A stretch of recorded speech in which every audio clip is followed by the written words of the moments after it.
Well, good morning, good evening. It's so good to see each and every one of you on this fairly chilly Saturday morning here in Virginia. I don't know how it is in your part of the world. I don't know if you're in North America, you're probably freezing to death. If you're in Europe, not so much. If you're in Australia, you're probably melting. So it's good to see each and every one of you. I have brought along my good friend Andi from True Blue Quilts, and it's so good to see her back here to join us once again. We wanted to get her in before the daylight savings starts because that pushes Arizona a further back, hour back, and that would involve her getting up at 5 o'clock in the morning or being on live 5 o'clock in the morning. And I think that's just a little too early to be asking people to do. So I'm squeezing Andi in this week, and then John from Guys Craft 2 next week because he's also over there in Arizona. So we're getting all the folks from over there on before we have to say goodbye to them for a few months, unfortunately. Well, I'll probably still pop into the chat because but you don't have to be bird. But yeah, you don't have to be ready. Being on live ready. So anyway, most of you know Andi already, and I need to go grab. Let's go see if her link's ready. We'll see if Nightbot's woken up, if he's still frozen. Come here, Mr. Keyboard. Jeez. Yeah, if you come and look for perfection, I'm sorry, you come to the wrong place. Okay. Wakey. Okay, we'll see. Anyway, while Nightbot's waking up, we'll put the spotlight on Miss Andi, and she can tell us all about herself, what she does, where she's from, and all that good stuff. So it's all over to you. Thank you so much. It's always a pleasure to be here. I quilt as True Blue Quilts, and I have been on YouTube since 2019, if you can believe it. It's been a long, fun journey. I met Sean through Cotton Cuts. We are both fans of the Puzzle Mystery Quilt program, and it's just been a lot of fun getting to know Sean and all of our wonderful friends that show up for all these live streams and are so active in the chat. I'm just seeing it scroll. Good morning, everyone. So many people are up and active at this time in the morning. It just amazes me, and I say this a lot, but it really does mean a lot to me. Like I can't express how grateful I am that you all are willing to hop up and say hi and hop in the chat and be here for me every week. It really does mean a lot. Sorry, I didn't mean to butt in. No, that's exactly right. We have a wonderful community, and it is so fun getting to know people from all over the world. And I really appreciate this time, Sean, to get up on a Saturday morning, spend some time, maybe do a little bit of sewing, and just camaraderie of the community is a lot of fun. So I'm all decked out in my patriotic gear because today is Quilt of Valor Sew Day, I think is how they phrase it. And I am not an official member. I haven't paid any dues for Quilts of Valor. They do have a program where you can officially join. But I sew patriotic quilts and donate to them pretty regularly. So that's what I have all spread out here. This is my workspace. And I inherited a kit from a friend of mine. And so that's what I am going to get started. I was very organized this week, and I cut out the fabric for the first clue. So we'll see how it goes. It was originally packaged as a block of the month. So I just decided to do it in that order. And we'll have fun. These are some really, really cool patriotic batik fabrics that I get to work with. Oh, it really is. Brenda tells us it's also eat ice cream for breakfast day. Okay, I'm going to have to tell my one of my former exchange students, Ali, yes, from Denmark. That young lady loved ice cream. So she finds out it's eat ice cream for breakfast day. That's going to make her weekend. Now her breakfast is well and truly gone because it's 2 o'clock in the afternoon in Denmark right now. But yeah, she will. That'll be fantastic. So anyway, so let's see.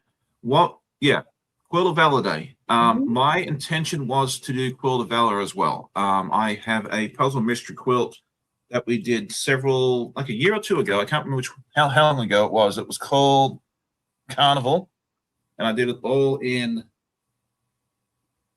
It was all in batiks, red, white, and blue, and I picked it specifically to make for Quilts of Valor.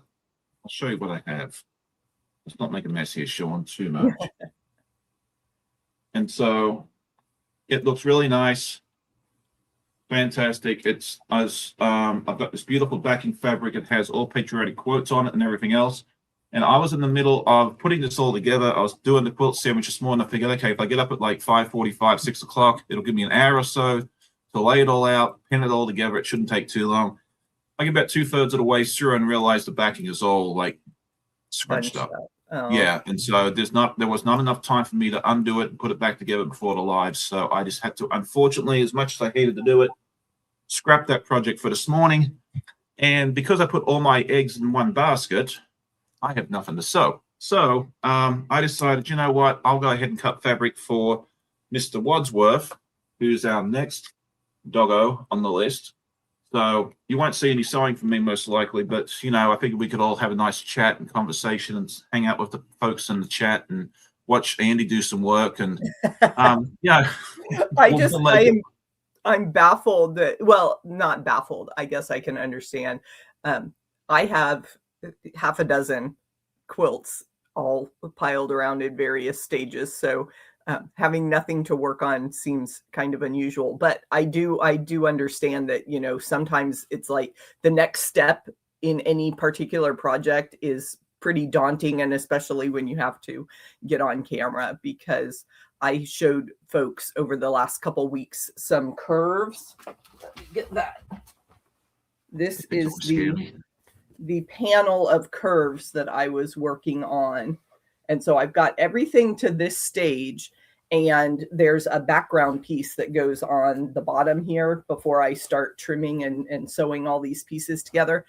And so, yeah, figuring out and reading the directions and stuff for that next step. I'm past the mindless putting blocks together. So. Yeah, and I was at the point where I had, you know, there's like, I'm working on several projects at once, like you said, but my problem that I have is that everything is at the point where I need to cut the next block out. So there you go. But yeah, speaking of the PMQ, yeah, I just showed you one of those. The first clue came out yesterday for the new one. Is it Field of Dreamers? Yes. Yes. I always get the names mixed up. So I'm doing Dear Diary. And yeah, that was such a fun rainbow colorway. It is, and I was so happy because I let the viewers choose this time around to see what they would come up with. I figured, you know, they'll either be kind to me and give me what I want, or they may throw me through a loop and give me something totally unexpected, and I'm cool with either way. But I won't show you all of it because I want you all to come back tomorrow. But just as a little sneak peek, this is part of it. Oh, cool. Yeah. So I'm really happy with this. You have to come back tomorrow to see the whole thing, the whole clue. Yeah. I did sew it up all last night. It came together pretty quickly. I did have to pull that jack like 4 times. I was not having a good day with fabric C and D. Now they are different, and they're decently different. But you know, when you're half asleep or you turn it the wrong way, just read the instructions. If you read the instructions, you'll do just fine. If you try and do it by yourself and you think you're smarter than the instructions, you got to end up using jack a lot. So yeah, take it from me, read the instructions. And which one did you get? I got the Dreamland, I think is what, or Dreamscape. I got all the blues. Yeah. All the blues. So that's going to be really fun. I am putting this together on my live this week. So you'll see these fabrics on Wednesday. And I love how they went to a navy blue box. I know. I like the color of the box. Yeah. They've been using this lighter blue for a while. So it's, and these are great project boxes, I have to say. They are. Yeah. So there you go. If you're interested in joining in on that, I think there's I think technically yesterday was the last day to do the prepaid boxes, but if you go onto their website, I think they sometimes keep it up open over the weekend. And Let's you can always get the monthly yeah, they haven't graded a couple more months. Yeah. Yeah, you've got till like clue 3 to do the month to month. It looks like the prepaid is still open, but if you're thinking about it, do it sooner rather than later because they will turn that off. And once that's turned off, you can't do it. You'll only be able to do the month to month. Right. But we're yeah, so that's something to think about if you're interested. There's 2 sizes, small and large. We've talked about it several times. If you have any questions, you're more than welcome to ask. But yeah, there you go. But anyway, we're here to do Quilt of Valor today. But before we do that, or we get too far down the road, let's see who is here with us. We have quite a few people. We have 55 people watching already. I'm just amazed by that. It's always so neat. Yeah, I say that a lot, but it really does mean a lot. Annette was here first, along with Deb Esther Pugmum Quilter. It's good to see both of you. Miss Pat Wainwright is here. Let's see. Joyty is here with us as well. Miss Molly. Tasha is here with us bright and early. She says she's up because it's just super cold. Apparently it's -3 with a wind chill of -23. I think it's like -30 or 35 or something. So I don't know. That's cold. That's not. I know an ice cream freezer is -10. So, and I've been inside a few of those, and if it's colder than that, I want nothing to do with it. Michelle the Quilter is here with us as well. And if I miss someone, I don't do it on purpose. I miss stuff. Let's see. It looks like everyone's chatting. Candace, good morning to you. Good morning, Miss Dawn. It's good to see you there as well. Candace Laura Lee. Andy is here. Made by Misty is here as well. Good morning to you. Good morning, Miss June. Brenda Foley, good morning to you. And let's see, June, we've already said good morning to Miss Crystal. Laurie Colgan is here with us. Miss Kathy from Yoga and Quilts. If you have a channel, go ahead and put your channel link in if you want. The Nightbot is working. Chris is here with us as well. Jeannie E is here. All my friends are here this morning. Miss Katie from Greenland Quilter. I don't know if you know this, but she's doing a live every day this month. I mean, she is focused. She is just, having a good time with it. She's good. I know. I couldn't do it. I like 1 or 2 lives in a week is enough for me. But more power to her. I think she's doing a fantastic job. She's set herself this challenge, and she's absolutely rocking it. Good morning, Miss Dawn. It's good to see you there as well. Who else has popped in here that I haven't seen yet? Nana Pat, good morning to you. Marlena's here with us. Josie Brown is here. Miss Andy from the Quilting Compound. It's good morning to see you. It's really good to see you there as well. Hopefully it's not too cold out where you are. Randy Bishop is here from Minneapolis. Jackie is here with us too. Good morning, Miss Chloe. Good morning to you. It's always good to see you. I'm using one of the new rulers I got from her. And I think I caught everybody. If I missed you, I apologize. Javuka is here with us as well. I missed that. I saw Katie was saying hi to her, so apparently I missed that one. Oh, there it is. Okay. Oh, Ange Sosa is here with us. She says, hi, Sean. How good it is to see you. I'm sorry I've been missing your lives. I've not been well. I hope you feel better soon. And yes, I've noticed we haven't seen you in a while, so it's good to see you there as well. So, Miss Andy, what have you been up to in recent memory? Because we don't really get a chance to talk a whole lot unless we're online together. It feels like I'm chatting with you all the time, but that's just because we see each other's live streams all the time. Yeah. I am, oh gosh, like I said, I'm working on that curve project mainly because, well, it was a long-term UFO, and then I told my guild that I would share about sewing curves in March at our March guild meeting. So I needed to have stuff ready, so that curves have been on my mind. But I am also going to be part of 2 of the online summits coming up this spring that you see ads for all the time. So that's a lot of fun. And I will be doing my half rectangle triangle blocks in those summits. So that'd be fun. For that. So I'll share more about that when the sign up links go live. I've got a lot of customer quilts actually for my long arm business. So that keeps me busy, and it's not something I can easily share I mean, I've done live streams before where I show the quilting, but I don't have the GoPro. I know some quilters will, hang their camera from their neck and film as they work at the long arm, but I haven't mastered that setup yet. So it's a little awkward to do that. And you never know if people, want to share, don't want their things shared online. So I don't always ask customers about that. So I do have that free motion quilting stuff going on in the background a lot of times in terms of quilt stuff. But yeah, nothing too exciting. Just, cutting up fabric and sewing it back together. There you go. Yep. So we're big boys and girls, and we still play our blocks. Yeah, exactly. I love that shirt that you have. Yeah.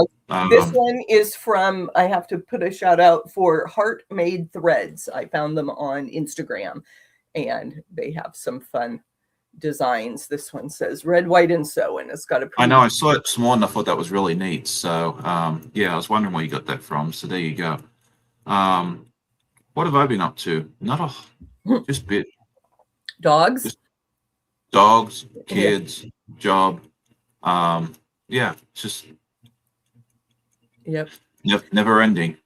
And so. I remember I was reading through your comments on a recent video, and I guess it was when you were on with Donnell and you both had your aquariums in the background. Yes. So you still haven't given us an introductory video with, is it Rosa, your turtle? What's her name? What? Rowena. I'm having a moment. Rowena. Yeah. Mr. Rowena. So yeah, no, we still need to do that. So we'll have to do that in the near future. But yeah, Rowena's our little yellow slider turtle. We've had her for 7 or 8 years now. Oh, wow. Yeah, because what was it? Lorenzo was here 2 years ago, and he was in 12th grade, and one of his classmates came over to visit one day, and he saw Rowena because originally she was a classroom turtle, and I brought her home that summer, and I decided she needed to be a home turtle, and she's been here ever since. And apparently he was surprised to see Rowena, and he reminded me that he was in the classroom when he was in 6th grade. So that was 6 years ago, plus 2. So yeah, we've had her for 8 years. So yeah, no, we've had Miss Rowena for a while, which is good. Mm-hmm. Yeah, my sister-in-law has a desert tortoise. Obviously in Arizona, it's much more common to have outdoor turtles, but people will just, keep them in their backyard, and they'll find a mound to hibernate in the winter. And yeah, interesting animals. And I love at our Phoenix Zoo, which I took my daughter to a lot when she was a toddler, they have the slider turtles in a pond as you walk in. So everybody's always stopping on the bridge to watch the turtles because they'll be all lined up on a log. It's really fun. Yeah, I think our local zoo has them, and then the Virginia Living Museum, which is not far from here, which has more of the native species, has like a nice big pond and that sort of thing there, a lot with both the red sliders and the yellow sliders. So it's kind of neat. We always, whenever we see them, it's like we wave to Rowena's cousins. There you go. I've seen a few of them in the wild. Like there's a local park, well, local-ish to me. Anything in the 7 cities in this area I call local. Newport News Park. I've been there a few times, and once in a while you'll see a big yellow slider turtle just like wandering across the grass from one pond to another. So they are native. Yeah, they do. Well, they live in the wild here in Virginia. I don't know if they're native to Virginia, but they definitely do live in Virginia. So believe it. I'm not going to say they're native, because as soon as I do, someone that knows more than I do is going to correct me. And if that's the case, please let me know. Like, I'm not going to, be upset if I'm wrong. But yeah, I've seen them in the wild. That I can tell you is definitely true. Whether it's native or not, I don't know for sure. So, but yeah, for anyone that popped in late, I am working on cutting out some fabric, because I was going to do some quilting on a Quilt of Valor quilt, but the backing all got bunched up. I think I'm going to have to go to Home Depot or Lowe's today and get some better clips for my table, so I can actually bunch tie down the backing fabric, because this one, some backing fabric's fine. You can kind of work with it, and some you really have to sit there and fight and kind of tie down to an inch with an inch of depth, and that seems to be the case with this one. Looks like June Hanson popped in. Michelle's Crafts and More is here with us as well. I think I see Mona. Good morning to you. Scotty J Travels. Good morning to you. Everyone's popping in this morning. We're going to have a good old time here together. So, and someone was admiring these batiks, and they are Tonga batiks from Timeless Treasures. So yes, it's several years old. So I can't give anybody shopping links, but I washed. Luckily, I took the time to pre-wash this fabric. You would not believe how dark purple the color catchers came out of the wash. Oh wow! Okay. These batiks, because of course they give you this creamy light background fabric with these red and blue. And I knew if I waited, I would have a mess. Right. To wash all that. So, you were saying that you didn't have anything ready to just sew. I like to keep scrappy projects. Everybody's heard of the leader ender concept, where you just have some pieces off to the side that you can run through your machine. A lot of times I just use a little scrap of fabric as my leader ender, my thread tab. But this year I started sewing these scrappy blocks, and I have the pattern on my website called Four Wheeling. And these are just, all my extra 2.5-inch strips I cut up in squares, and then I've got some strips that are neutral that I can use as dashing borders. And so these blocks are just going to be my fillers all year whenever I need something, don't have any other project ready. So here I am. I need a leader ender, so I'll grab those. I thought of that, because I do have a project like that sitting over there, but I don't feel like getting up and doing that now. So that's okay. What kind of mood are you in? Yeah, I normally have like one or two extra projects on hand. I usually have a backup project in case something goes wrong. And this week I just wasn't as organized. So none of us are perfect. We keep it real here at the Guy Who Sews. So that's okay. Yeah, so I just keep a big bag of my squares, and I'm just doing a totally random, pull a bunch out. I make little 4 patches to get the center square going. And sounds good. Those will be put you away. Yeah, no, I should have pulled it out. I considered pulling Toasty out and working on it, but I just wasn't feeling Toasty today. Poor old Toasty. No love for Toasty. Yep, and I started a new paper piecing project last week, and I'll pull that out again later in the month.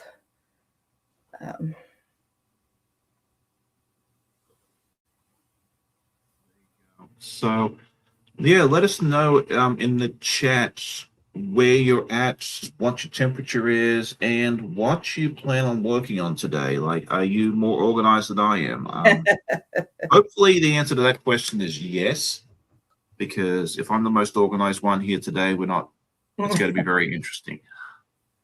Okay, Simona says it's 3 degrees here. It's definitely not toasty. Yes, no, unless we've got any of our friends here from Australia or New Zealand, South Africa. I don't know if we have anyone from South Africa. Or that part of the world, you guys might be warm and toasty, but the rest of us here, we're feeling the cold here. So I think today it's supposed to be. Speak for yourself. It's been 80 degrees all week. here in Arizona. So we had our 3 days of winter early in January, and we've moved right on. Okay, I might see if I can work remotely and go to Arizona for a week. Let's see. Sage Gardens and Art Studios says, "Hi from Missouri. We are finally warm again." Oh, that's good. So is it only the East Coast that's freezing to death right now then? Yeah. Maybe. Lucky you. Yeah, it's been a cold winter here. Like I was asking my wife last night, I said, "Has it normally been this cold?" And yeah, it's been a while. So yeah, because I think today it's supposed to be like in the high 20s, but it's supposed to feel like 2 or something like that. 'Cause we're supposed to have some pretty high winds, and we've got to go out today and do some errands, which I'm not excited about. But there you go. Yep. What do they call it? The polar vortex? I just call it, it's not. I just call I just call it a good day to stay inside and sew. That's kind of what I call it, but that doesn't seem to work out. Yeah, no, we gotta run out. I gotta get my hair cut because oh my goodness, it's my poor. This here's just been an absolute mess recently. So I'm glad I'm getting it trimmed, and I think we have to head out to IKEA later and look at a couple of things. So what did I just see at IKEA? Oh, it was an ad, and they have these little cat storage containers that were really cute. okay. We're a cat family, so. Gotcha. Yeah, no, they had these really nice Dachshund like outdoor doormats last year. Those things were fantastic. I got one of those. So, oh, that's cold. Javuka says Northern Ontario, Canada is minus 36 Celsius. That's about minus 36 Fahrenheit. So yeah, that's why I don't live in Canada. I love Canada. I work primarily with Canadian customers. But yeah, I've told my company, I said, if I ever have to travel to Canada, it will not be in the winter. Now, I know Australia has a big contingent at the Winter Olympics. Where are there mountains in Australia? Are there, or do they just train elsewhere for winter? We do have actually a decent amount of mountains. They're very low mountains. Like basically, there's a mountain range called the Great Dividing Range that runs up basically the east coast of Australia from the bottom to the top. Okay. Snow only falls on the very southern part of it. It's called the Snowy Mountains, so it's easy to remember. There was that Man from Snowy River movie back when I was a kid. Yes, yeah, same place. So they do get snow down there. They can train there. It's fairly low mountains. I think they top out about 2,000 meters or about 6,000 feet. So it's kind of like they remind me a lot of the Appalachian mountain range here on the East Coast. But they're very close to the coast. Like you can be at the beach 1 minute and be in the mountains, 45 minutes, an hour later if you want in most places. You can actually see the ocean from the mountains quite a few of the spots, especially when you go up towards Queensland, Brisbane, that sort of area there, you can see it. Kind of like where you are in some places like in Maine. If you go up to like Mount Cadillac, and you can kind of sit up on the mountain and, see the ocean and that sort of thing there. So yeah, I think a lot of the winter folks can train there for the alpine stuff. Now, if they want to train for bobsled, the sliding sports, have to go to Europe.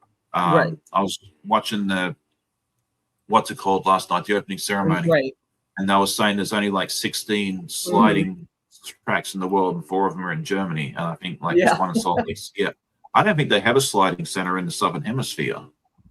If they do, I'd be surprised. Wow. Yeah, so I would think somewhere in like Argentina or Brazil or something, they've got some pretty high mountains. Yeah, but have they built a bobsled track there? So Alpines. Yeah, Alpines are easy. You can either go to the Snowy Mountains, Mount Perisher, that sort of thing there, or if you want something a little higher, a little more technical, you can just hop on a 2-3 hour flight over to New Zealand, and there's so many wonderful ski resorts over there that you can practice on.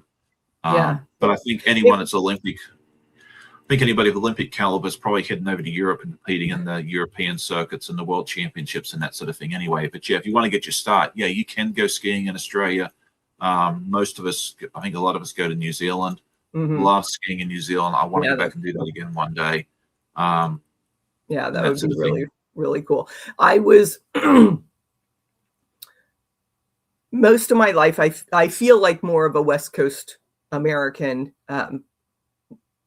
Grew up in a military family, so we moved around a lot, but I spent a lot of time in Las Vegas as a kid, and then we moved to Pennsylvania and the Metro DC area when my dad was at the Pentagon.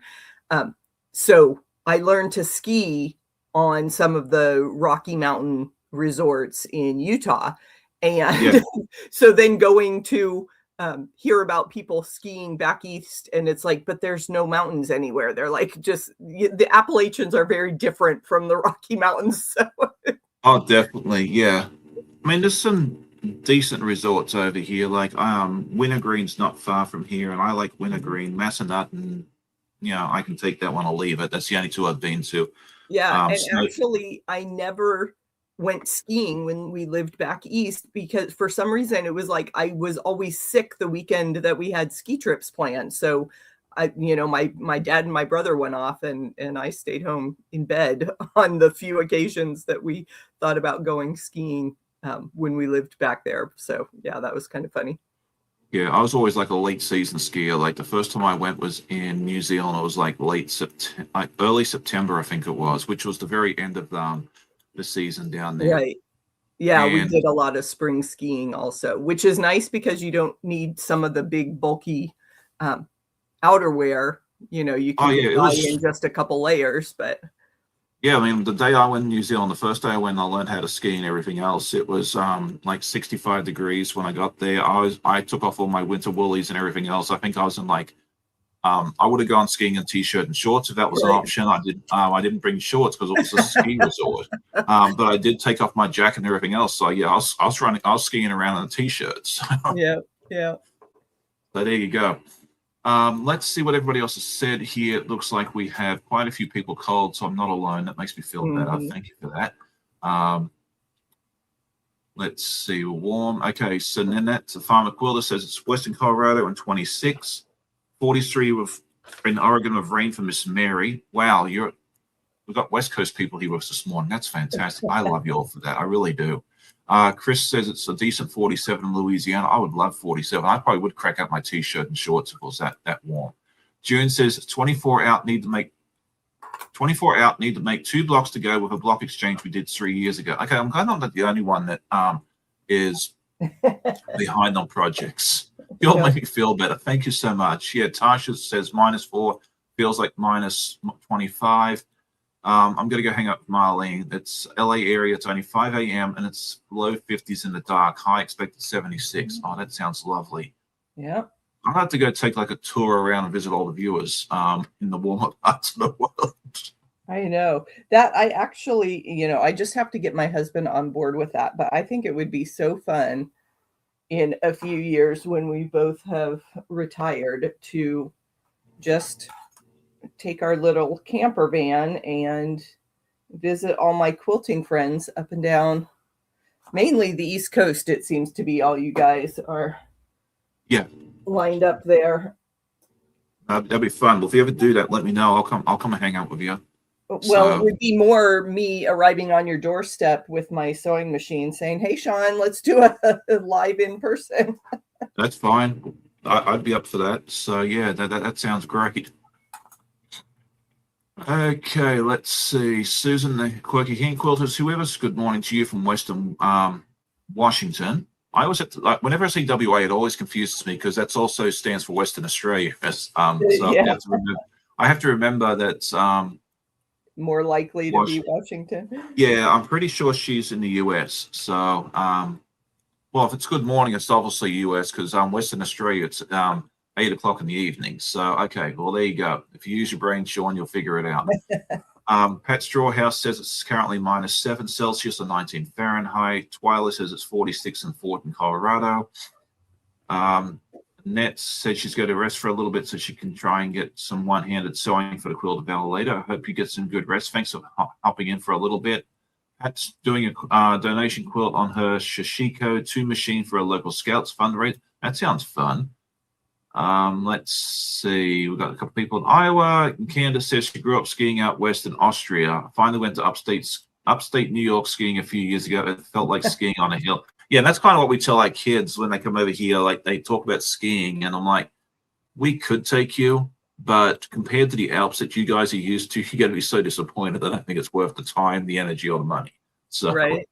Yeah, I just imagine that with the lower elevation, you're not going to have the long runs. Yeah. Because, one of my best days skiing ever in my life was up in Idaho.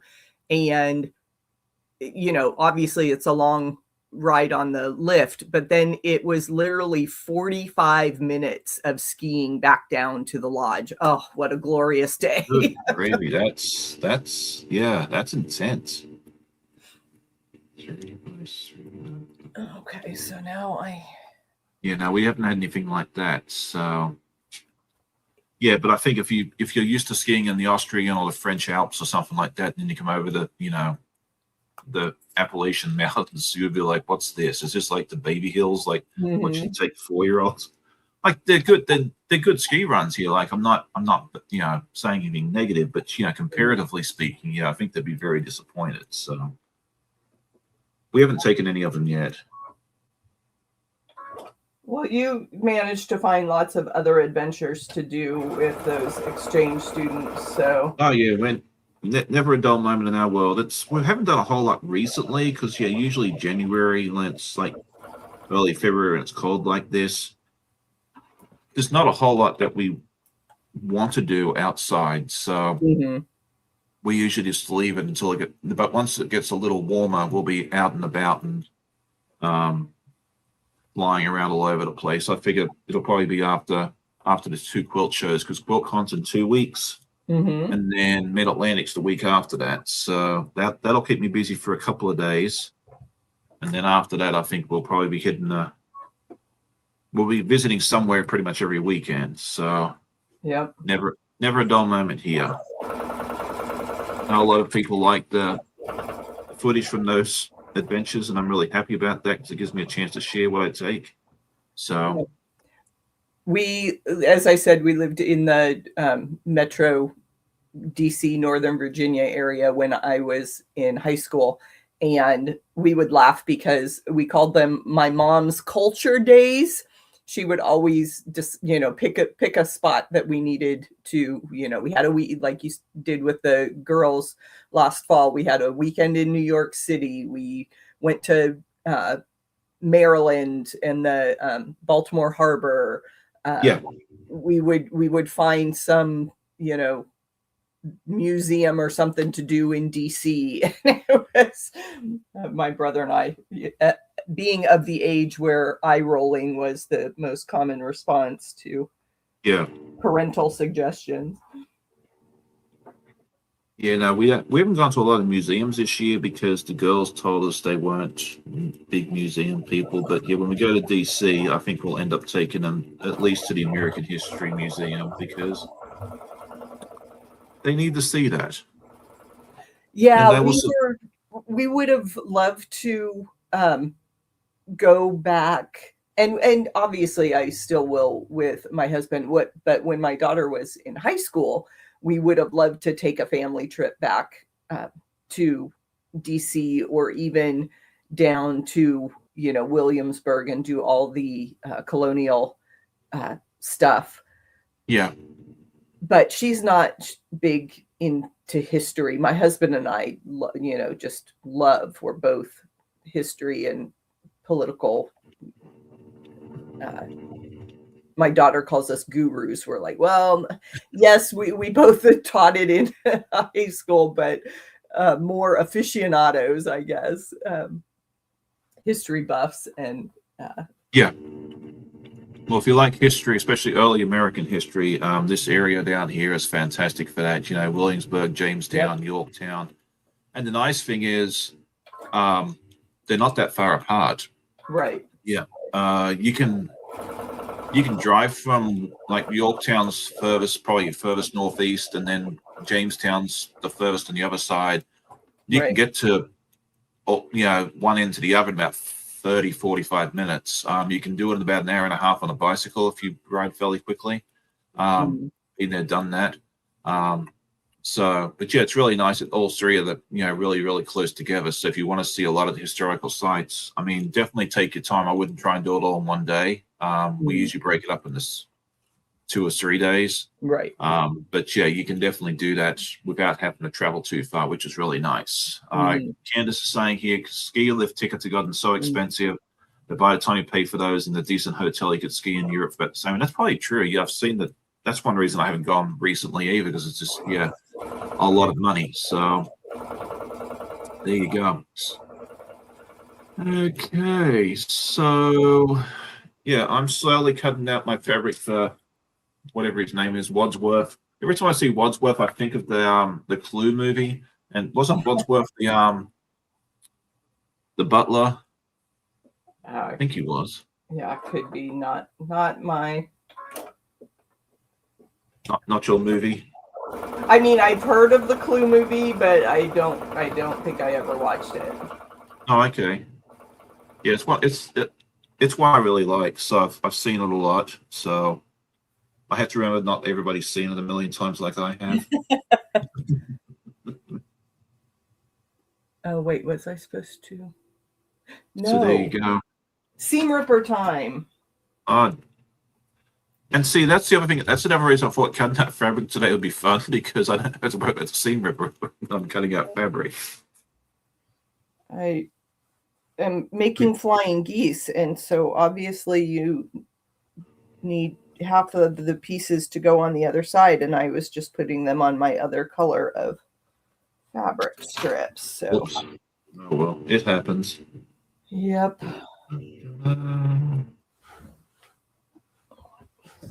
This. Just not. Maybe that's an extra. Okay, let's see. Molly says 42 this morning, but supposed to get up to 80. I'll be going to Quilt of Valor So Day just after this live. Yeah, my goal is to, after this, go get my hair cut, run the errands, go grab some clips, and then finish pinning this quilt, and then actually get started quilting on it. So yeah, we had I always like the group Quilt of Valor Sew Days. It's always fun to be sewing in a group, kind of like a mini retreat. But we're having a planning meeting for my guild retreat, and I'm on the committee, so I couldn't attend any of the sew days. So I will just have to contribute here on my own. yeah, it's kind of a lofty goal of mine, but I know we have a local chapter or whatever they call themselves with the Quilt of Valor, and they have a booth at the Mid-Atlantic show, which is in 3 weeks. Oh goodness. I was thinking it would be really nice if I can get this done and hand it over to them. Drop it off there. Yeah, that's kind of what my goal is. Now, will I hit that goal or not? I don't know. Come back in 3 weeks and find out. Exactly. I don't know. But if not, I mean, I can always drop it off when it's done. I think they will probably end up at the Tidewater Quilt Guild show in June, if I don't catch them then. But yeah, it'd be really nice if I can get this thing quilted, bound, and that sort of thing there in the next few weeks, and I can just, take it in with me and say, here you go. There you go. Yeah. All right. Dragonflies for Donna is here with us. She says hello from the windy tundra just north of Sean. Yeah, so she must be getting the same winds as I am. She's up there in Maryland, if I remember correctly. So yeah, not fun. I'm ready for spring. I'm not real happy with that groundhog right now. I'm blaming the groundhog for this all. That's my story. I'm sticking to it. All right. So, I think that groundhog is used to his name being taken in vain. Poor groundhog. He didn't ask for it. I feel bad for it in some respects, but it's just sitting there having a nice nap, and then all of a sudden this big dude just yanked out of it. I mean, how would you feel if he got yanked out of bed? Right. I don't think I'd be a big fan of that either. Poor little groundhog. All right, let's see. Good morning, everybody.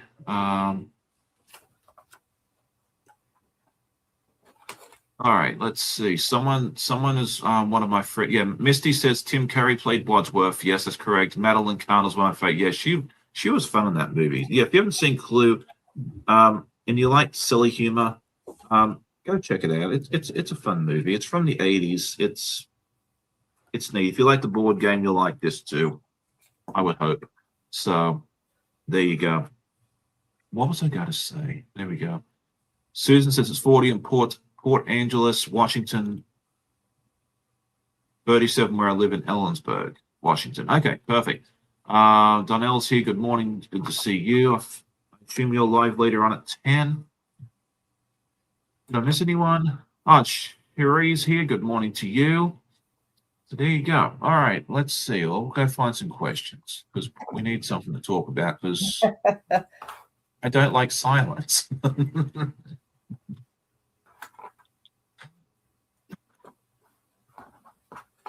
Okay, let's see. Miss Andi, I think this one will be good. Do you have a favorite fabric designer or lines? This is something that you like working with? Is there like one that you go to all the time, or you just go to the store and see, or online that see what's Yeah, I usually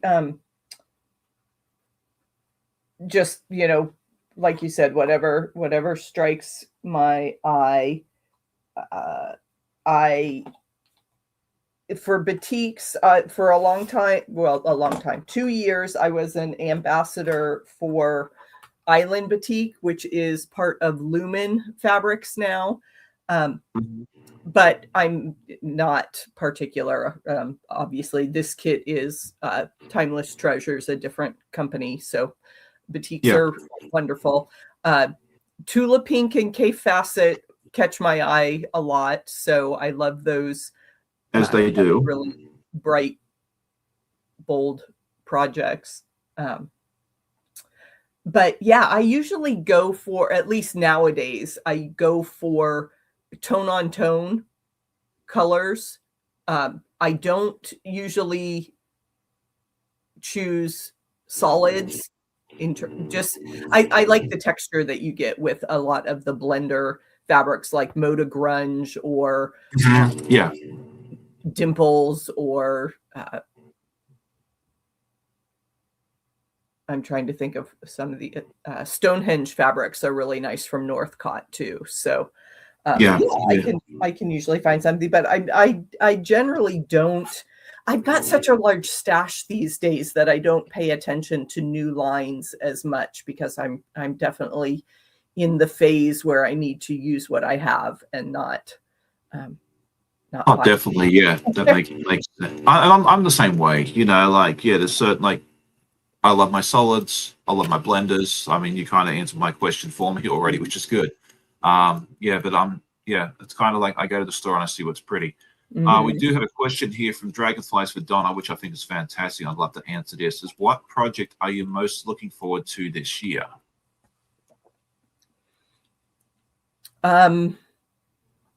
Well, the quilt I'm working on at any given moment is my favorite. So okay, that's fine. That's a good answer. There is that. I'm really excited about this curved project that I showed earlier, and people are going to get sick of this because I show it off so much. But it just is so interesting, and I'm really enjoying how the vision is coming to life. So this is it's a jagged thing right now. It's going to get cut on the diagonal like that to make petals.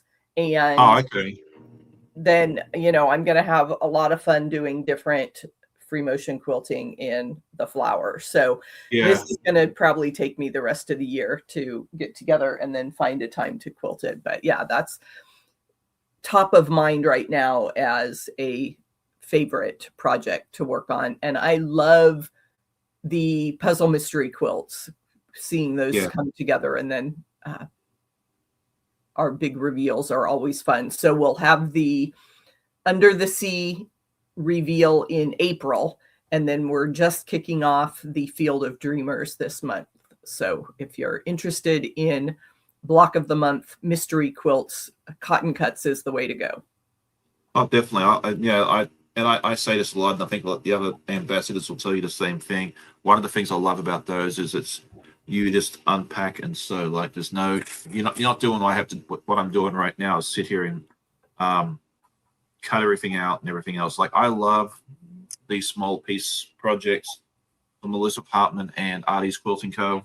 and so forth, but it really is nice that, you were saying earlier about mindless projects. It's nice to pull one of those out and on a day where I don't have a lot of brain space, where I can just unpack and sew. So for me, my project I'm probably most looking forward to this year, at this present time, this answer, like you said earlier, like it's usually the one I'm currently working on, but the one I'm looking forward to that I have not started yet would have to be the second star to the right, the Peter Pan inspired Sew Along by Art East. That one starts in April, which sounds like a long way away, but we're in the first third of February already, so it's probably going to be on my doorstep before too much. Actually, I still need to go order that kit. I better go do that. Otherwise, there'll be no kit showing on my doorstep. But that's kind of the one I think I'm looking for the most. But I'll probably see something else new and shiny. John's going to release new patterns soon. I'll have to go check that. He'll probably have something there that I'll need to buy too. So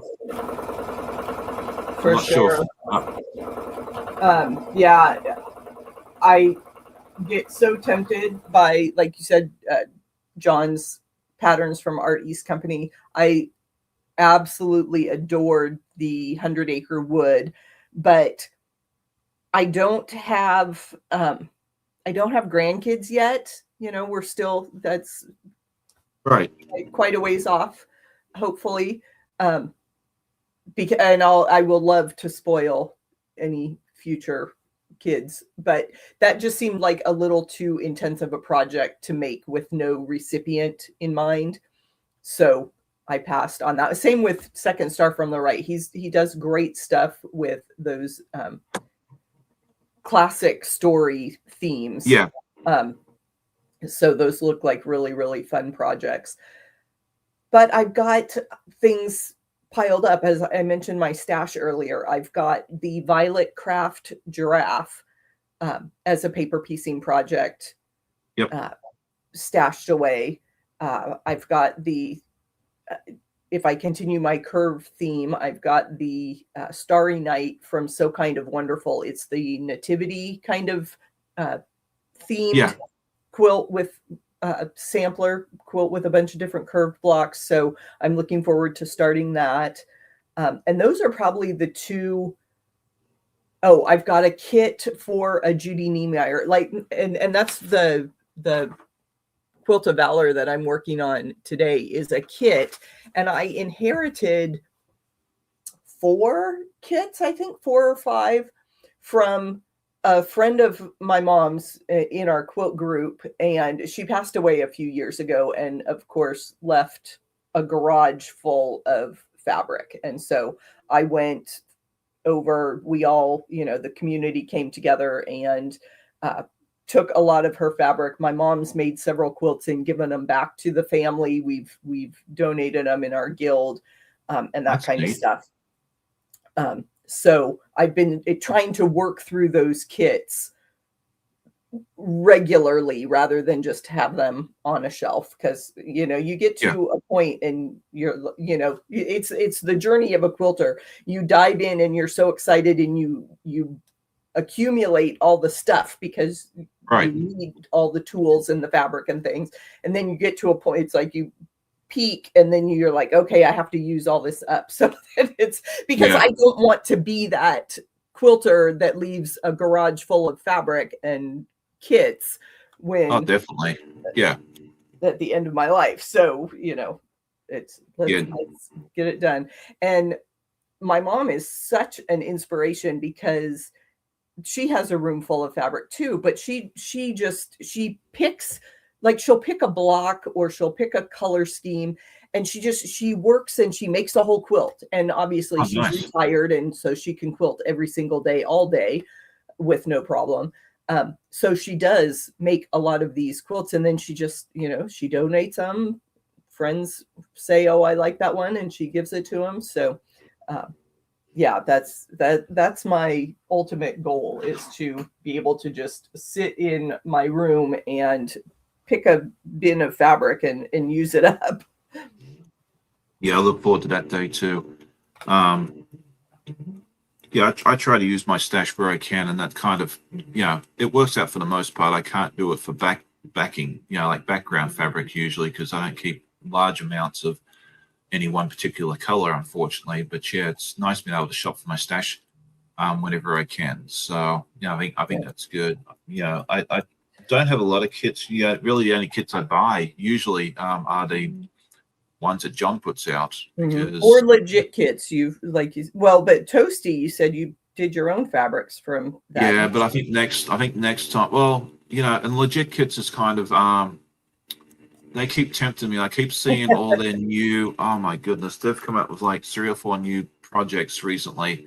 And I'm like, I would love to do that, and I'd love to do that, and I'd love to do that. But I'm like, no, we are not doing any more legit kits until we finish Toasty. Right. One at a time. But I'll see their booth in 3 weeks, and maybe something will come home with me. You just never know. But there are, there's quite a few.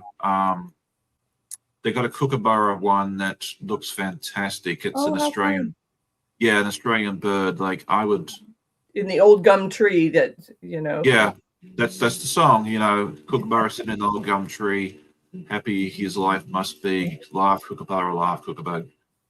Gay like your life must be. I think is how the line goes. I'm not going to sing because A, I don't want to get booted off YouTube, and B, if you hear me singing, my subscriber count will go from whatever it is today to about 2 in the space of a week. So, but that one looks fun, and that one, I don't know, like, I'd almost want to do it myself with batiks and stuff, like give your blenders and kind of give the birds some more texture. But I have no business buying another pattern or kit of theirs until I finish Toasty, So I don't know. We'll have to see. Yeah, Tasha says she bought a bolt of white on sale to solve the background fabric problem. Yes, and I've thought about that, but my taste changed. Certain projects of mine I want green, some I want blue. Like, I'd have to go out and get like one of every color, and that would get very, very expensive. But yeah, I've often thought about that. I did get a bolt of the Kona pepper a few years ago, and that's worked out beautifully because it's been a background fabric for a few different things, including Toasty. Like, I didn't have to worry about background fabric for Toasty because I was like, it called for Kona pepper, and I was like, oh, I've got a bolt of it here, so that worked out quite nicely for that. Yep. And I don't know if it's Missouri Star or Connecting Threads or Keepsake Quilting, one of these big online shops. They'll do their deal of the day.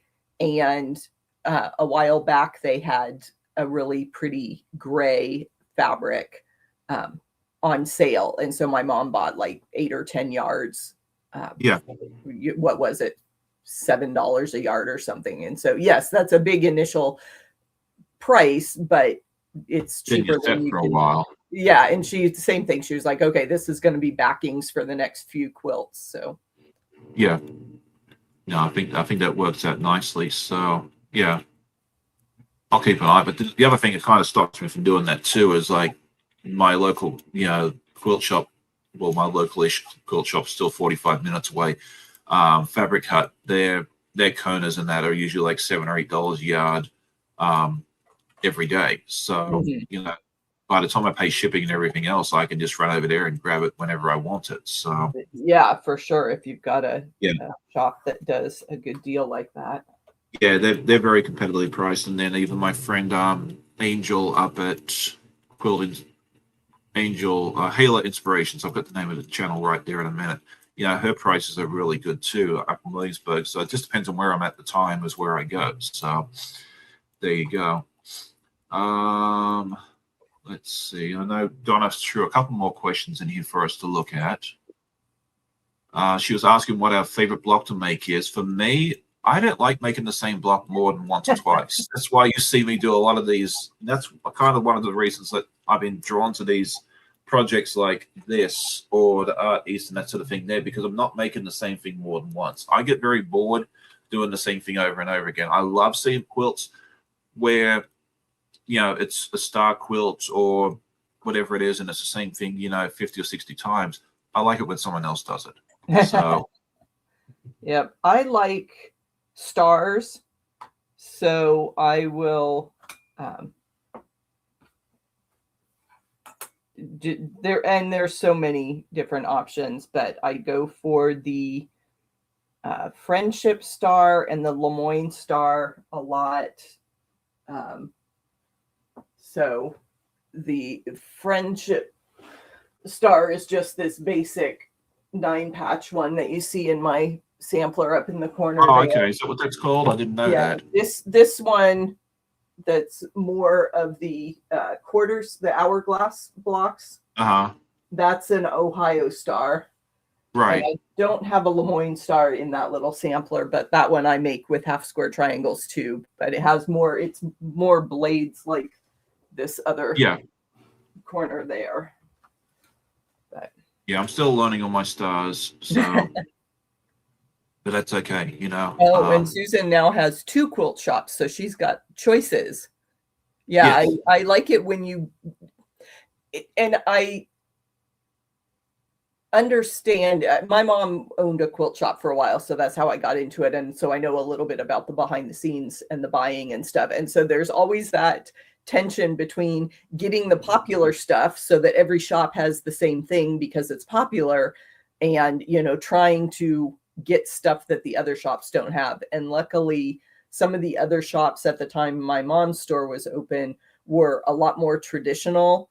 And so my mom could bring in the CAIF and the modern designers, Amy Butler at the time. And that made her shop different because some of the other stores were carrying more of, the Civil War reprints and that kind of stuff, the right. 30s prints. And my mom had a little bit of that stuff, but she was heavier on the modern bright fabrics. Yeah, and it's nice that, when you had that sort of thing, I mean, it's kind of how it is in this area. Like, Fabric Hut is our biggest store. It's like the biggest well, now Joanne's got, doesn't really matter.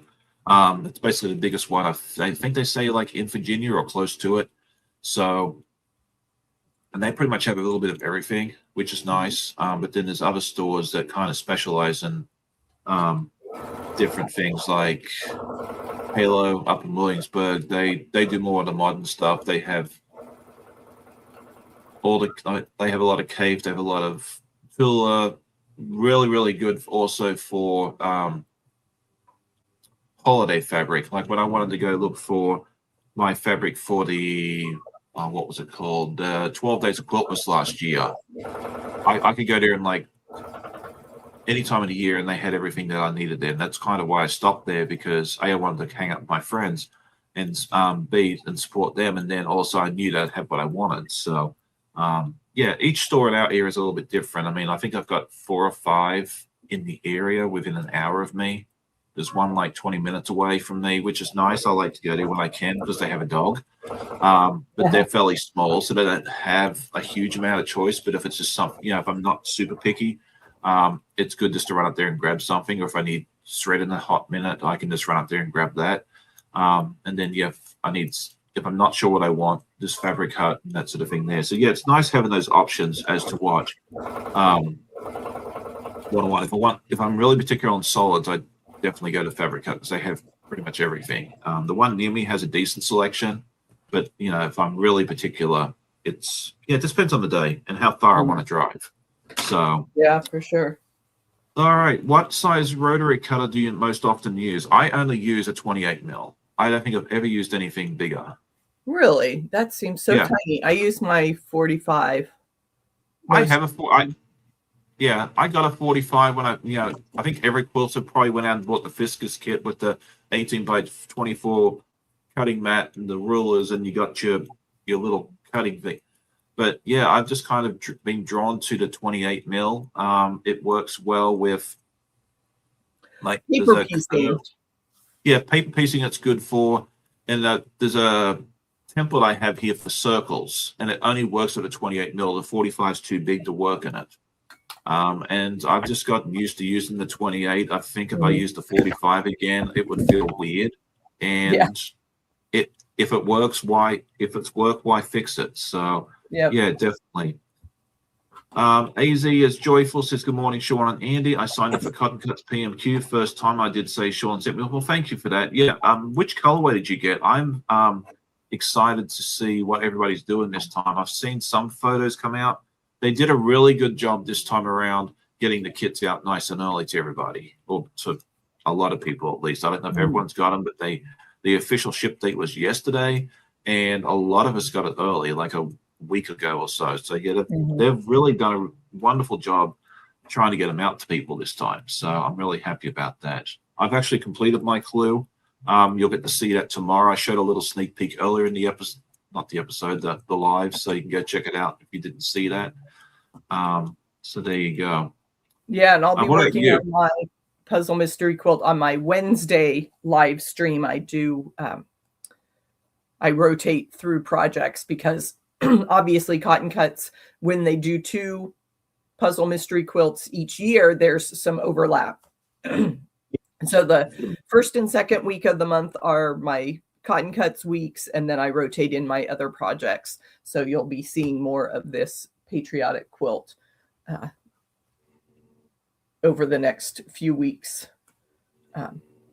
because having that live stream really does keep me motivated to make progress on these projects and get things done instead of starting all the new stuff that catches my eye.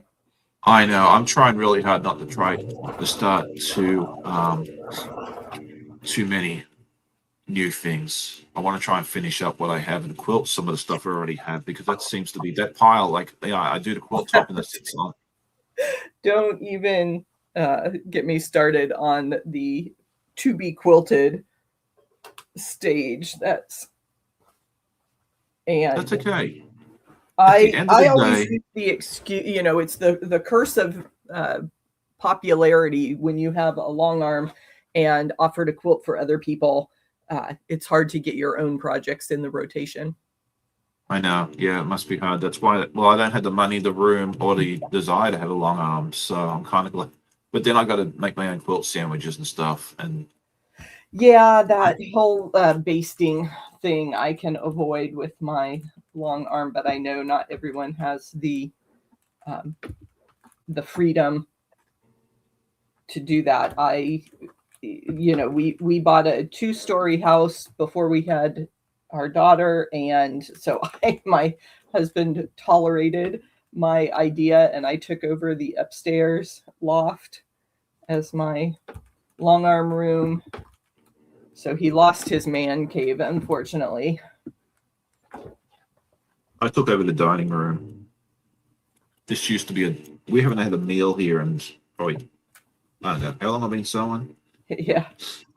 But it's also my home office, so yep. It serves several purposes. I do miss sometimes sewing on the dining room table because you're around everybody. I always feel kind of bad that I will retreat into because I also took over the spare bedroom, so it's kind of unfair that I have half the house.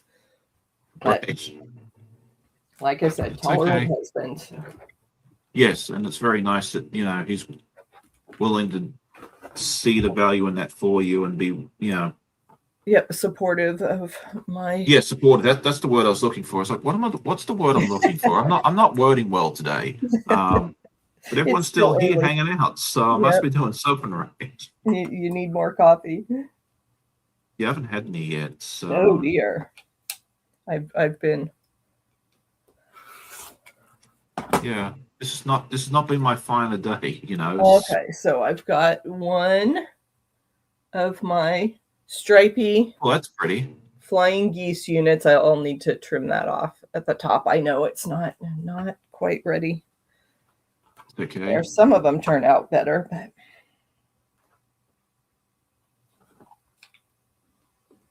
Well, that's nice. Teresa says she participated in the Ohio shop hop this year and found 4 quilt shops she didn't know about within half an hour of where I live and work. Oh, that's neat. and you've seen these all state shop hops. You know, there was Yeah. like a Texas shop hop. There's they have them back east. Yeah. They combine. I don't know why they combined, but they did. Arizona and New Mexico is doing an all-state shop hop because the distance. You know, you can drive all over Virginia, but it takes a long time to cover Arizona and New Mexico. But they Yeah. combined them. So people are starting to post on Facebook that they've visited the shops because they do a nice little magazine that highlights, and there's like 50 some shops that you could. Yeah. Oh, and Misty, that is a very good point. If I wasn't in the rooms that I took over for sewing, what would my husband be doing in them? Nothing. He sits on the couch on the computer. So there you go. So there you go. Yeah, it was like it's funny you mentioned the shop hop thing because they've had one here the last couple of years. I think it's called the Mid Atlantic, Mm-hmm. and it was like Virginia, West Virginia, Maryland, Delaware, and Pennsylvania. It was like five states, and there were some ladies. Like it was fun watching on the Facebook group that they had. There was like a group of 4 ladies, and they went to every single store. It was like kind of that. I think they were all retired or they didn't work or full time, Mm-hmm. and it was just fun seeing them go to all the different stores and taking photos in front of them, that sort of thing there. And I was like, that's fantastic, like that they're able to do that. But I was like, there's no way I could get to all the ones in Virginia in the 2 months, let alone all of them. So, Right. but I think this year what they've done is they've broken it up. I think now it's like I think Maryland, Delaware, and West Virginia are all together, and now the Virginia and North Carolina are going to do one separate one, so it's a little bit smaller. So that way, if you want to go visit, because there's prizes if you visit all Right. of them and that sort of thing there. And I think they probably got people saying, "Hey, it's impossible." You know, like yeah, if you're retired and you have a camper or you have a group of friends and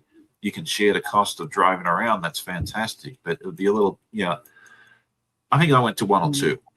That's as far as I got. Yeah. So Donna is asking if you see a fabric that you love but don't have plans for, how much do you buy? What's the yardage amount? And that's a 1. good. I buy 1. Yeah, it depends, you know, because I do a lot of scrappy projects. So a lot of times, even if I love it, I'm fine with a fat quarter.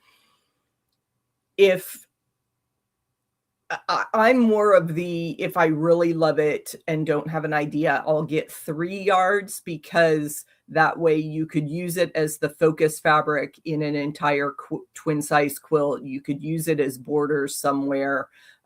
You could have a nice, you know, good chunk of a solid backing. Yeah. I mean, if you want it, because I've done that. Fabrics that I absolutely love, I will put on the back. And I tend to do a log cabin style backing for my quilt. So I'll put a big chunk of a fabric I love and then put some coordinating fabrics around it. Log cabin style. So with nice big borders, obviously, to make the backing of a quilt. But we're talking about backings, I shared early in January on my live that I finished up my temperature quilt. And then I had a panel that featured the state of Arizona. So I figured that would be perfect as a backing on my temperature quilt because obviously it was temperatures in Phoenix, Arizona. So then I needed to enlarge the panel to make it big enough for the back. And I got my dimensions all screwed up. I was adding fabric to border this panel in and I thought I needed more. And when I got it all laid out, I had it turned, because I'm doing my strips on the temperature quilt are horizontal. So that Okay. screwed everything, screwed with the visualization in my mind of how to lay this backing out. And so then I'm ending up cutting off, and I don't know if I cut the right side off to make it the dimension I want. I was making it very much harder on myself than it needed to be. I know it's frustrating when that happens. You know, I know that happens to me quite a bit too. So at least you can and always too big is better than too small. So there is that. But yeah, you know, and part of me is like, oh, it doesn't matter, because as long as I get it centered on the long arm, then there's no problem. I can just cut it off later. But it does create a problem if you've got, you know, if I have 20 inches extra on each side of the quilt top I'm trying to do, that bulk builds up on the long arm and can cause problems. So makes sense. Yeah. I normally only just get the 1 yard of fabric if I don't know what I'm going to do with it, because it ends up, again, like I've mentioned, I don't make the same block over and over and over again. So I don't see myself making a huge amount. It's always a print. It's usually like a favorite movie, like I've got a yard of Back to the Future stuff that I've never used, and I figure it's going to end up being a bag or a pillow cover or something like that, where I'm not going to need a whole lot of it. So that's why I don't buy huge amounts of stuff that I don't know what I'm going to do with. Now, if it's a color, like if it was a blender or a solid that I really, really liked, I didn't know what to do with it, then yes, I probably would buy more of it, because I figured, okay, if I buy 3 or 4 yards, it can become a backing. But yeah, if it's a novelty print or something like that, yeah, it's usually, if I don't know what I'm going to do with it, it's a yard, and then I'll figure out what to do with it later. And that's where the Fabric Cafe with their 3-yard quilts, I mean, talk about a brilliant idea, because you can find fun patterns to do with those 1-yard cuts. Right. So that's really, really neat. Definitely something to think about there. So, oh wow, it's almost time to go. We're getting close to the end. I mean, time flies when we have fun. So right, I need to get back to business and at least get one of these blocks put together so people can see what I'm doing here. Yeah, absolutely. Let's see. Susan says last year for the All Pacific Northwest Shop Hop, the first to finish all the shops. Washington and Oregon was Florida and had flown in to do it. I completed 4 regions. Yeah, I think it's nice that they do. A lot of them do regions. I think the Florida one does regions. I think Katie was telling me about that when she was here 2 years ago. You can finish different regions, so that way, if you don't want to travel to 4 or 5 different, well, the states over here are a lot smaller than they are out west. So it's neat to do that. I might have to make an effort and actually go to some more of these during the summer. It might give Amanda and I something to do during the summer while the kids aren't here. So yeah, that might be fun. Before they did this all Arizona one, they would have, they have one with the 12 shops that are in the Metro Phoenix area. And you can usually get that done in a day if you're really dedicated. I usually take 2 days, because it's like we have an east part of the city and a west part of the city. So you go to all the east shops one day and the west shops another day. And then years ago, they had a northern Arizona shop hop, and that one does take a little more effort, obviously, to drive around. But I went with my mom and some friends, so we had a full car, and we just, powered through. We spent about 30 minutes in each shop, and then plus the driving time, and we managed to do it all in one day. And I won one of the shop's gift baskets. So then I had to take another day trip to go my winnings. So get your prize. Yeah, we've done a couple, not during the event, but with the knitting, yarn shop hops. We did one with Amanda and her friend in Pittsburgh. I think we ended up getting there the week before, I think it was the week before it started. So we just we weren't going to be there when it started, so we just did it ourselves a week before. Like, we weren't obviously qualified for the prizes, but we still had a good time. We just followed the route. I think there was like 7 or 8, and they were all within like an hour of Pittsburgh. So we were able to do, I think we took 2 days to do it. We did the outer ones one day, and then we did the ones around Pittsburgh itself the next day. And then, wow, it was 2 years ago now. Did the same sort of thing in Louisville. It was like, I think that was 2 states. I think it was Kentucky. I mean, it's 3. I think it was Kentucky, Indiana, I want to say Ohio, but we just did the stuff within like an hour of Louisville. Right. And again, we took a couple of days. We just had a good time with it. So, yeah, never really did one for quilting. I mean, now that I've done a couple of knitting ones, maybe it's my turn to do a quilting one this year. So, yeah, that would be fun. Yeah, we'll have to see what happens. Your own personal shop hop. And a friend of mine that lives in one of the small towns a little further out in Arizona, she did ask me about that, and I've toyed with that idea of being the concierge driver for a shop hop and, just offer my service as tour guide sometime. But they are a lot of fun. They definitely are a lot of fun. And you get to see some neat places you don't get to. Like, I remember the one in Pittsburgh with the yarn. We went to one place, and it was like in the middle of nowhere. It's like in this tiny little village. And it was like somebody's house. They turned, like, the bottom floor, they turned into a yarn. Oh, that's pretty. Yep, that's going to be a yarn shop. Because we took the dogs with us around, like, because Amanda and her friend would go inside the store, and I'd take the dogs for a walk around town. So they were entertained.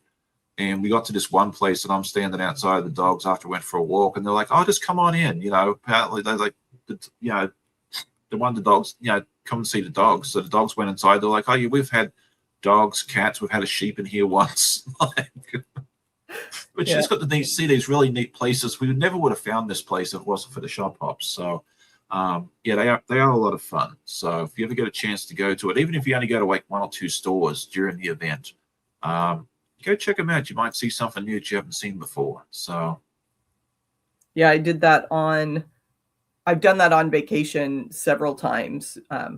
I did part of the Minnesota shop hop because we vacationed up there. My brother lives up there, and we had a friend years ago from our church that was from Minnesota. So we visited her, and I, dragged my family around to a couple of those quilt shops. And then for a long time, they did that row by row experience where you got the little license plate. Yes. Block pieces at the different shops.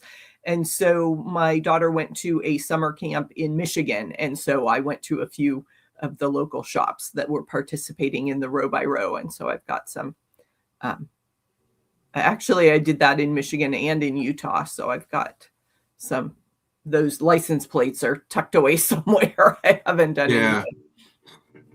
So, the pet therapy at the cash register. Good idea. Yeah, that's kind of the reason I haven't really kind of gotten excited about jumping into these, because I was like, how much is this going to cost me at the end of it? So, but the one store near me, it's called the Fabric Shop. It's a cute little store. They actually have a dog that is there pretty much all the time. And Miss Jenny, I think her name is Jenny. Cute dog. She just sits. She has a chair right there by the door. You come inside, you look for Jenny, you give her a pet. Sometimes she follows you around. It's one of the reasons I love going there, because I want to go see Jenny. So it's like every quilt shop needs a dog, at least in my opinion.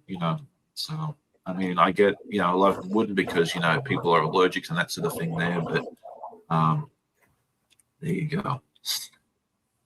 All right, so it looks like Amber's here. She says she's late, but she'll have to go watch the replay. Miss Laurie is here. Good morning to see you. Susan says, lots of driving in the Western States. Good thing you get 2 months for the shop hop. I want a gift certificate from the drawing. The shop hop people did in July. Yeah, I think ours are 2-week longs too, but it's July and August, which is fantastic for the summer months, like, because people are off. But it's so stinking hot and humid. We don't want to go out anywhere. So, What kind of dog?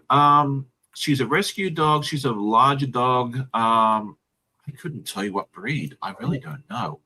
Some kind I of think golden she's, retriever mix. yeah, maybe that mixed with some sort of hound because she's like Mm. white with brown and black. Super sweet dog. I'll have to see if I can get a photo of her next time I go. I'll have to ask him if I'm okay taking a photo. Um, yeah, just a super chill, super sweet. I think she's a senior dog, and she just sits there and sleeps in a chair most of the day. But if you wander around the store, sometimes you'll see her there next to you, and she's just seeing what you're up to. Mm. I love going to the store and seeing Miss Jenny. She's just it just dogs make you happy. Yeah. So I'm super happy when she's there. I took Lorenzo with me once, and I said, "Yeah, the store has a dog." And he got super excited, and we must have gotten there too late because she'd gone home like an hour before. No. And he was so sad. He didn't get to see the dog, so I ended up having to go taking the Burger King and buy him a burger. So yeah, there you go. Yeah, she's thought for sure Jenny be a lab. Yeah, she may have lab in her. I don't know. That's a good question. I'll have to ask that. So yeah, now I'm going to have to really look into this shop hop this year and go to some of them. I went to like 2 or 3 last year just to buy stuff. It wasn't for the shop hop. I was just happened to be there during the time. So there you go. It's my hero. There you go. We'll have to get that as a shirt. Yeah. Yeah. All right. So what do you have going on in your world since we've got to wrap things up because I'm going to have to go in just a few minutes and I think my car needs gas before we drive out to our hair appointment.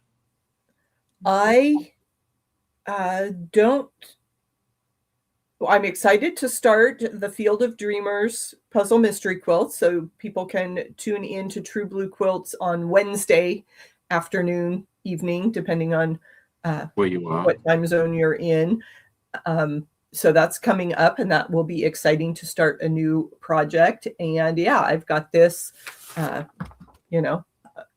laundry list of works in progress. I now have this Quilt of Valor to keep working on. I've got my Scrappy Leader Ender project going on. I'll have to do a wrap-up video at some point with all my projects for 2026. Yeah, I have one of those planned. If all goes well, that'll drop the day I go to QuiltCon. Oh, perfect. Because I won't have a live that day. So that's kind of what I'm planning now. I actually have to sit there and actually do it. So I make no promises, but I'm hoping to have that video come out 2 weeks from today when I'm in Raleigh. So yeah. Well, and that you just inspired me. I may have to hop on live and do the Missing QuiltCon edition on Saturday morning. Yeah, definitely. Yeah, there you go. You can do that. So you can take my place that day. Anyway, so let's see what we got going on. Yeah, so that's Andy. Later today, we'll have at 10 o'clock go over and visit my friend Donnell over at Donnell's Stitchery. She will have something planned. I don't know what it is, but you'll have to go over and check it out for yourself. Mr. Russ will be live later at 11. Mom and Pop will be live, should be live later on. And then Miss Katie is doing her normal live today as part of her live every day in February. So, yeah, definitely go check that out. I will be back tomorrow with my podcast. I don't have any other lives this weekend. I need a bit of a break. But yeah, podcast tomorrow morning. You can see what craziness I got up to over the week. And then next week, I'll be back with John. Let me just make sure I'm not telling you lies. I'm almost certain it's John from...